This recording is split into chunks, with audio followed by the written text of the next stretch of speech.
नमस्कार मित्र हो. भीमभाष्य या माझ्या ऑडिओ व्हिडिओ पॉडकास्ट सिरीजमध्ये आपणा सर्वांचं मनपूर्वक स्वागत. भीमभाष्य या दृकश्राव्य महामालिकेमध्ये महामानव डॉक्टर बाबासाहेब आंबेडकरांच्या बहुआयामी प्रतिभेचे तब्बल 25 पैलू 25 आविष्कार मी आपल्यासमोर उलगडून दाखवणार आहे. या महामालिकेत प्रत्येकी 20 मिनिटाचा एक असे एकूण 54 एपिसोड्स असणार आहेत. या दृकश्राव्य महामालिकेच्या माध्यमातून डॉक्टर बाबासाहेब आंबेडकरांचे विचार, त्यांचं कार्य, त्यांचं तत्त्वज्ञान आणि विशेष म्हणजे त्यांनी आपल्या भारत देशासाठी जे स्वप्न पाहिलं होतं ते स्वप्न मी आपल्यासमोर सादर करणार आहे. चला तर 17व्या एपिसोडला सुरुवात करूया. मित्रांनो, या 17व्या एपिसोडमध्ये मी बोलणार आहे तो गांधीजींनी जे आमरण उपोषण एका व्यक्तीविरुद्ध म्हणजे डॉक्टर बाबासाहेब आंबेडकरांच्या विरोधात जे आमरण उपोषण केलं होतं त्याबद्दल आपण चर्चा करणार आहोत. त्या उपोषणानंतर त्यांच्यामध्ये जो समझोता झाला, पुना पॅक्ट 1932चा पुणे करार या माध्यमातून, त्याबद्दल आपण आज बोलणार आहोत.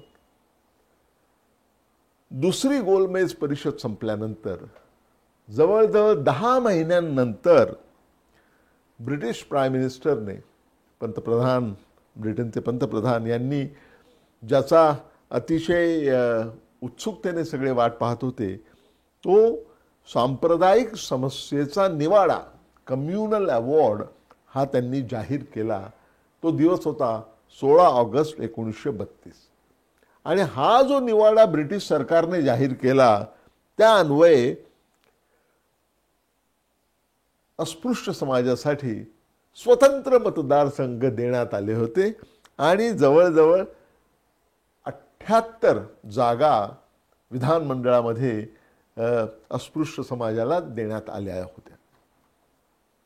हा न्याय निवाडा ऐकल्यानंतर महात्मा गांधींना प्रचंड मोठा धक्काच बसला. कारण मधल्या काळामध्ये म्हणजे दुसरी गोलमेज परिषद संपल्यानंतर आणि न्याय निवाडा जाहीर होईपर्यंत या मधल्या 10 महिन्याच्या कालावधीमध्ये त्यांनी खरमरीत पत्र, महात्मा गांधींनी ब्रिटिश सरकारला एक खरमरीत पत्र लिहिलं होतं आणि त्यामध्ये त्यांनी असं म्हटलं होतं आणि मी त्यांना उद्धृत करतो आहे की मी आदरपूर्वक ब्रिटिश सरकारला सांगू इच्छितो, जर तुम्ही निवाडा देताना जर अस्पृश्य समाजाला स्वतंत्र मतदारसंघ देण्याचा निर्णय जर तुम्ही घेतलात तर मला आमरण उपोषण करावं लागेल असा गंभीर इशारा त्यांनी दिला होता. इथे थोडं मागे जाऊन एक लक्षात घ्या की दुसरी गोलमेज परिषद संपताना ज्यावेळी निर्णय होत नव्हता त्यावेळी इतर सर्वांच्या बरोबर महात्मा गांधींनी सुद्धा लेखी निवेदन दिलं होतं ब्रिटिश पंतप्रधानांना की या समस्येवर, या सांप्रदायिक समस्येवर आपण जो निवाडा द्याल तो आम्ही सगळे ग्राह्य धरू, तो मला मान्य असेल असं महात्मा गांधींनी लिहून दिलं होतं. परंतु ज्यावेळी कम्युनल अवॉर्ड ब्रिटिश सरकारचा निवाडा जाहीर करण्यात आला आणि त्यांनी अस्पृश्य समाजाला स्वतंत्र मतदारसंघ देऊ केले त्यावेळी महात्मा गांधींनी आपला शब्द फिरवला आणि त्यांनी ब्रिटिश सरकारचा निवाडा संपूर्णपणे नाकारला आणि घोषणा केली की जोपर्यंत अस्पृश्य समाजाला देऊ करण्यात आलेले स्वतंत्र मतदारसंघ मागे घेत नाही तोपर्यंत मी आमरण उपोषण करीन अशी घोषणा महात्मा गांधींनी केली. केवढा आश्चर्याची गोष्ट आहे पहा. हा एक भावनात्मक ब्लॅकमेल होता का? सर्वसामान्यांसाठी याला ब्लॅकमेलच म्हणावं लागेल. परंतु महात्मा गांधी हे महात्मा होते. महात्म्यांना तुम्हाला आम्हाला जे नियम लागू पडतात ते लागू पडत नाहीत. महात्मा गांधींनी आपला शब्द फिरवला आणि आमरण उपोषणाचा निर्णय जाहीर केला. गांधीजींचं उपोषण 20 सप्टेंबर 1932 पासून सुरू होणार होतं. त्यांच्या आमरण उपोषणाच्या या घोषणेने सारा देशच हादरला. त्यांच्यावरती पत्रांचा, टेलिग्रॅम्सचा वर्षाव झाला. त्यांना प्रार्थना करण्यात आल्या सगळीकडे, कारण सगळीकडे गोंधळाचं वातावरण होतं. सगळे संभ्रमित आणि चिंतित झाले होते, कारण साक्षात महात्म्याचा जीव पणाला लागलेला होता. जर महात्मा गांधींचा जीव वाचवायचा असेल तर एकच उपाय होता, तो म्हणजे ब्रिटिश सरकारने जो निवाडा जाहीर केला होता त्यामध्ये बदल करणे. आणि त्यामध्ये बदल करायचा असेल तर त्याला डॉक्टर बाबासाहेब आंबेडकरांची संमती लागणार होती, कारण डॉक्टर बाबासाहेब आंबेडकरांनीच तो निवाडा खेचून आणलेला होता. त्यामुळे सगळ्यांचं लक्ष केंद्रित झालं ते डॉक्टर बाबासाहेब आंबेडकरांवर. शेवटी एकदाचं डॉक्टर आंबेडकरांना दलित समाजाचे सर्वोच्च नेते म्हणून निर्विवादपणे स्वीकार करण्यात आलं आणि सगळ्या देशाचं लक्ष केंद्रित झालं ते डॉक्टर बाबासाहेब आंबेडकर यांच्यावर. त्या सुमारास पंडित मदन मोहन मालवीय यांनी अशी घोषणा केली की मुंबईमध्ये 19 सप्टेंबर 1932 रोजी एक परिषद आयोजित करण्यात येईल, ज्यामध्ये डॉक्टर आंबेडकरांच्या मदतीनं, त्यांच्या सक्रिय सहकार्यानं या समस्येवरती तोडगा काढण्याचा प्रयत्न करण्यात येईल. त्याचबरोबर आपल्या देशामध्ये एक अतिशय दुष्ट अशी मोहीम हाती घेण्यात आली, ज्यामध्ये डॉक्टर आंबेडकरांना राक्षस म्हटलं गेलं, त्यांना देशद्रोही म्हटलं गेलं, त्यांना ब्रिटिशांचे हस्तक म्हटलं गेलं. परंतु डॉक्टर आंबेडकर शांत राहिले. कॉन्फरन्सच्या दिवशी, कॉन्फरन्स सुरू होण्यापूर्वी डॉक्टर आंबेडकरांनी मुलाखत दिली आणि 2 निवेदनं प्रसिद्धीला दिली. पहिल्या निवेदनामध्ये डॉक्टर आंबेडकरांनी असं म्हटलं होतं की मी सगळ्या सूचनांचा विचार करू शकतो, परंतु कुठल्याही परिस्थितीमध्ये अस्पृश्य समाजाला जे अधिकार देऊ करण्यात आलेले आहेत त्यामध्ये कुठल्याही प्रकारची कपात ही मंजूर होणार नाही, हे मी मान्य करणार नाही, असं त्यांनी पहिल्या निवेदनात म्हटलं. दुसऱ्या निवेदनामध्ये डॉक्टर बाबासाहेब आंबेडकरांचं निवेदन अतिशय कडवटपणाने भरलेलं आहे. त्यामध्ये ते म्हणाले की महात्मा गांधींचं, आणि मी त्यांना उद्धृत करतो आहे, महात्मा गांधींचं जे आमरण उपोषण आहे ते समर्थनीय ठरलं असतं जर त्यांनी हे टोकाचं पाऊल जर त्यांनी ब्रिटिश सरकारकडून भारत देशाला स्वातंत्र्य मिळवण्यासाठी वापरलं असतं तर. त्या निवेदनात डॉक्टर आंबेडकर पुढे असंही म्हणाले की मुस्लिम समाजाला स्वतंत्र मतदारसंघ देऊन देशाचं विभाजन झालेलं नाही, शीख समाजाला स्वतंत्र मतदारसंघ देऊन देशाचं विभाजन होत नाही, मग अस्पृश्य समाजाला स्वतंत्र मतदारसंघ दिल्यानंतर देशाचं विभाजन का होणार आहे. शेवटी अतिशय कडवटपणाने त्या निवेदनामध्ये डॉक्टर बाबासाहेब आंबेडकर म्हणाले की महात्मा हे काही अमर नसतात आणि काँग्रेस पक्ष हाही काही अमर नाही आहे. हा काँग्रेस पक्ष काही अमरपट्टा घेऊन आलेला नाही. महात्मा येतात आणि महात्मा जातात, परंतु जो अस्पृश्य समाज आहे तो आहे त्याच स्थितीमध्ये राहिलेला आहे. दुसऱ्या दिवशी कॉन्फरन्स सुरू झाली 19 सप्टेंबरला. अतिशय भारलेल्या वातावरणामध्ये ती कॉन्फरन्स सुरू झाली आणि मदन मोहन मालवीय यांनी डॉक्टर आंबेडकरांना विनंती केली की तुम्हीच पहिल्यांदा बोलावं. आपल्या भाषणामध्ये डॉक्टर बाबासाहेब आंबेडकर म्हणाले, आणि मी त्यांना उद्धृत करतो आहे, ते म्हणाले गांधीजींनी आमरण उपोषणाचा निर्णय जाहीर करण्यापूर्वी काहीतरी पर्यायी उपाययोजना सुचवायला हवी होती. ती न सुचवता त्यांनी परस्पर आमरण उपोषणाचा निर्णय जाहीर केलेला आहे हे योग्य नाही. त्यानंतर ती कॉन्फरन्स लगेच स्थगित करण्यात आली.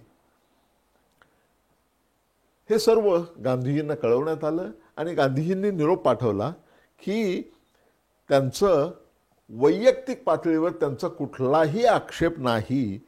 जर अस्पृश्य समाजाला स्वतंत्र मतदारसंघ जर देण्यात आले तर व्यक्तिगत पातळीवरती माझा कुठलाही आक्षेप नाही, हे महात्मा गांधींनी कळवलं.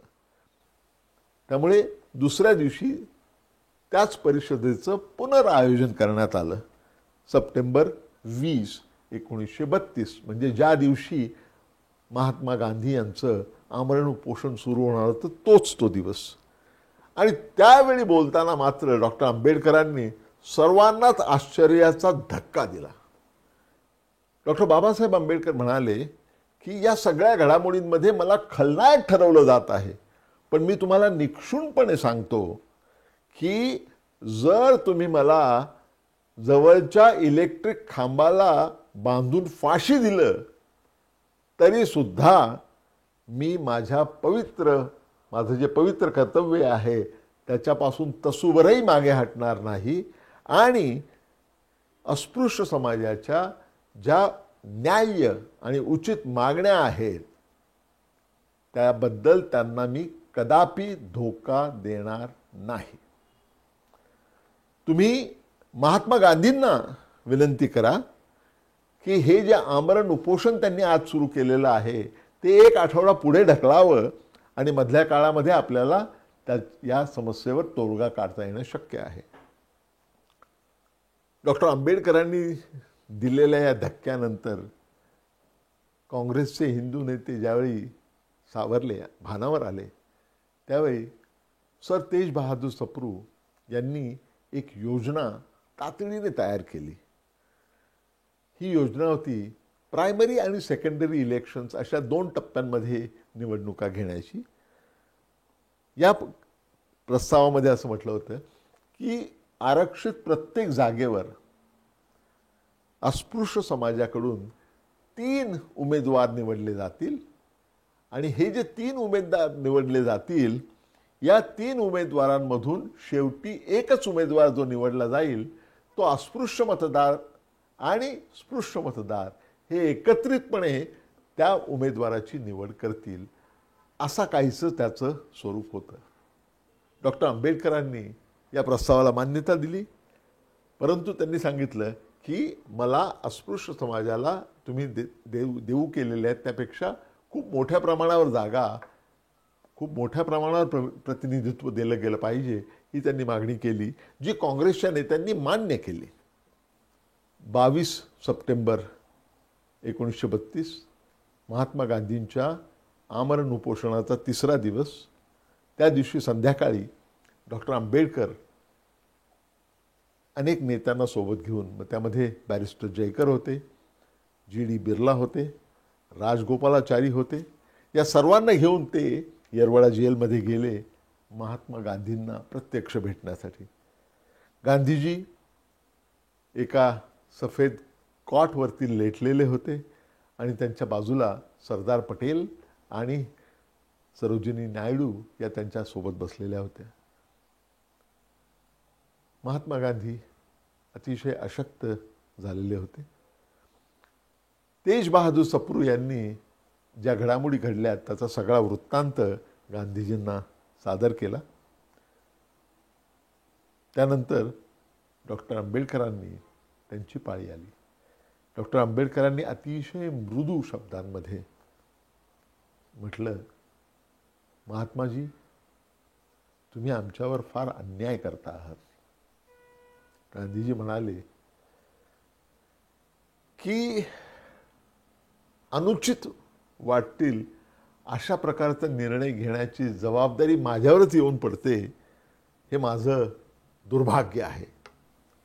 त्यानंतर डॉक्टर आंबेडकरांनी जी परिस्थिती होती त्याचं आणि त्यांचा जो दृष्टिकोन होता त्याचं विस्ताराने निवेदन केलं. अतिशय संयमित शब्दांमध्ये निग्रहपूर्वक परंतु संयमी भाषेमध्ये त्यांनी केलेलं जे निवेदन होतं ते निवेदन महात्मा गांधींना भावलं, त्यांच्यावर यथोचित परिणाम झाला. गांधीजी म्हणाले, डॉक्टर, तुम्हाला माझी पूर्णपणे सहानुभूती आहे. तुम्ही जे म्हणतात त्यापैकी बहुतांश गोष्टीला मी पूर्णपणे सहमत आहे. पण तुम्ही म्हणता की मी जिवंत राहण्यामध्ये तुम्हाला स्वारस्य आहे. डॉक्टर बाबासाहेब आंबेडकर म्हणाले, हो महात्माजी, माझी अशी आशा आहे की जर अस्पृश्य समाजाचं नेतृत्व हे तुम्ही स्वतःकडे घेतलं तर तुम्ही आमच्या सगळ्यांचेच नेते व्हाल, आमच्या सगळ्यांचेच तुम्ही हिरो व्हाल. गांधीजी म्हणाले, ठीक आहे, तर मग तुम्हाला कल्पना आहेच, माझा जीव जर वाचवायचा असेल तर काय करावं लागेल याची तुम्हाला कल्पना आहेच. ते करा आणि माझा जीव वाचवा.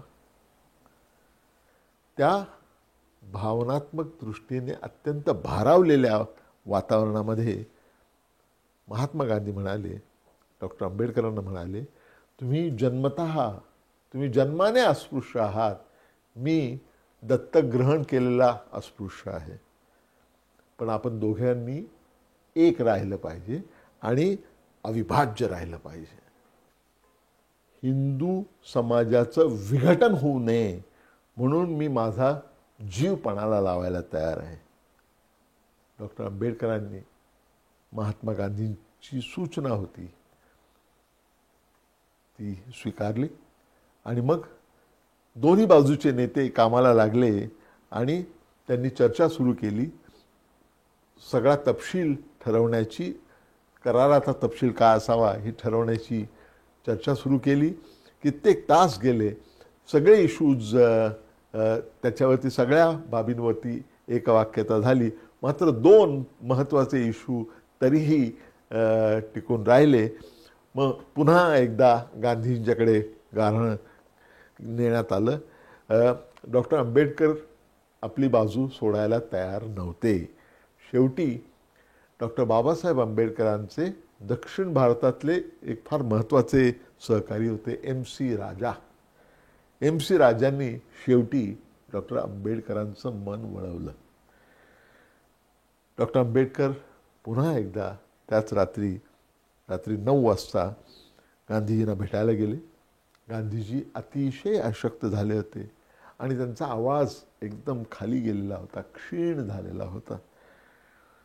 त्यावेळी गांधीजींनी आंबेडकरांना म्हटलं, हिंदुत्वाला एक शेवटची संधी द्या. पापांनी भरलेला आमचा जो भूतकाळ आहे त्याचं प्रायश्चित्त घेण्याची हिंदू धर्माला आणखी एक संधी द्या डॉक्टर साहेब. त्यानंतर महात्मा गांधी आणि डॉक्टर आंबेडकर यांच्यामध्ये शेवटी एकदाचं करार हा तयार झाला. त्याला त्यांनी मान्यता दिली आणि या करारावरती सह्या झाल्या त्याच दिवशी, म्हणजे सप्टेंबर 24, 1932 रोजी. आणि इतिहासामध्ये हा करार पुणे करार, 1932चा पुणे करार म्हणून अतिशय प्रसिद्ध आहे. दुसऱ्याच दिवशी म्हणजे सप्टेंबर 25, 1932 रोजी मुंबईमध्ये एक परिषद घेण्यात आली. त्याचे अध्यक्षता मदन मोहन मालवीय यांच्याकडे होती. त्या परिषदेमध्ये सगळ्या काँग्रेसच्या नेत्यांनी बाबासाहेब आंबेडकरांवर खूप स्तुतिसुमनं उधळली. त्यांच्या भविष्याबद्दल अतिशय चांगला अभिप्राय व्यक्त केला. ज्यावेळी डॉक्टर बाबासाहेब आंबेडकरांना उत्तर द्यायची वेळ आली त्यावेळी टाळ्यांच्या प्रचंड कडकडाटामध्ये ते म्हणाले की कुठल्याही माणसावर असा प्रसंग आला नसेल. म्हणजे पहा, एका बाजूला भारतातल्या सर्वश्रेष्ठ नेत्याचा जीव मला वाचवायचा होता आणि मला दुसरीकडे माझ्या बहिष्कृत समाजाचे हक्क हे अबाधित ठेवायचे होते. कोणावरही अशी वेळ आली नसेल, ती माझ्यावर आली होती आणि त्यातून हा तोडगा निघालेला आहे, अशी त्यांनी त्या भाषणाची आपल्या सांगता केली.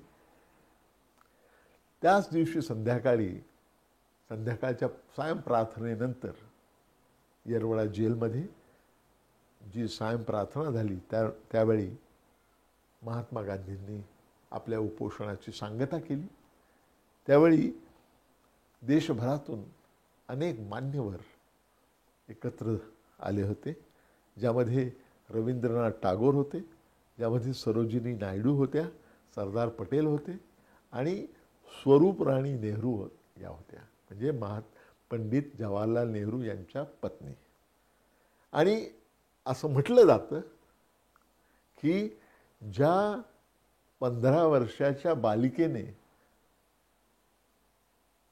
संत्र्याचा रस ग्लासमध्ये आणून महात्मा गांधींना उपोषण सोडायला मदत केली, ती कन्या होती प्रियदर्शनी इंदिरा गांधी. शेवटी एकदाचा तह झाला किंवा कॉम्प्रोमाइज, समझोता झाला महात्मा गांधी यांच्यामध्ये आणि डॉक्टर आंबेडकरांमध्ये, ज्याला आपण पुन्हा पॅक्ट म्हणतो. या पुणे करारामुळे भारतातल्या निवडणूक प्रक्रियेला एक आकार देण्यात आला आणि निवडणुकीच्या प्रक्रियेमध्ये आरक्षित मतदारसंघ कसे असावेत याची व्याख्या सुनिश्चित करण्यात आली. काही तज्ज्ञांचं असं म्हणणं आहे की गांधीजींनी अत्यंत हुशारीने ही जी निवडणुकीची पद्धत होती ती एका बाजूला झुकती ठेवली, कारण आरक्षित मतदारसंघातून अंतिमतः निवडून येणाऱ्या उमेदवाराचं भवितव्य हे त्या मतदारसंघातली डॉमिनंट कास्ट जी असेल, बहुसंख्य असलेली कास्ट असेल, बहुसंख्य असलेला समाज जो असेल त्यांच्या वतीनं ठरणार होतं. जे आरक्षणाचं जे मुख्य कारण होतं त्यालाच काळिमा फासणारं होतं. परंतु अत्यंत हुशारीने महात्मा गांधीजींनी तो जो निर्णय होता त्याला झुकत माप असं देण्यात आलं. स्क्यूड किंवा विषम प्रकारची प्रक्रिया ही सुरू झाली असंही सांगितलं जातं. आणि त्याला आधार आहे की पुणे करारामुळे डॉक्टर बाबासाहेब आंबेडकर त्यानंतरच्या काळामध्ये कधीही एकही निवडणूक जिंकू शकले नाहीत, ज्याच्याबद्दल आपण नंतर बोलणारच आहोत. व्यक्तिशः माझं असं मत आहे किंवा माझी अशी भावना आहे की बुद्धिसापेक्ष दृष्टीने जर पाहिलं तर डॉक्टर बाबासाहेब आंबेडकरांनी महात्मा गांधींचा संपूर्ण पराभव केला. मात्र राजकीय दृष्टिकोनातून जर पाहिलं तर महात्मा गांधी डॉक्टर आंबेडकरांना भारी पडले असंच म्हणावं लागेल. कदाचित हेच कारण असेल की पुढे जाऊन डॉक्टर बाबासाहेब आंबेडकरांनी एकदा म्हटलं होतं की गांधीजी हे अर्धे महात्मा आहेत आणि अर्धे राजकीय नेते आहेत. मित्र हो, हे सत्र, हा एपिसोड आपण इथेच थांबूया. परंतु जाण्यापूर्वी मी आपल्याला विनंती करू इच्छितो, जर ही पॉडकास्ट सिरीज भीमभाष्य ही पॉडकास्ट सिरीज जर तुम्हाला आवडली असेल तर ती लाईक करा, ती शेअर करा, ती सबस्क्राईब करा. भेटूया आपण लवकरच. धन्यवाद. नमस्कार.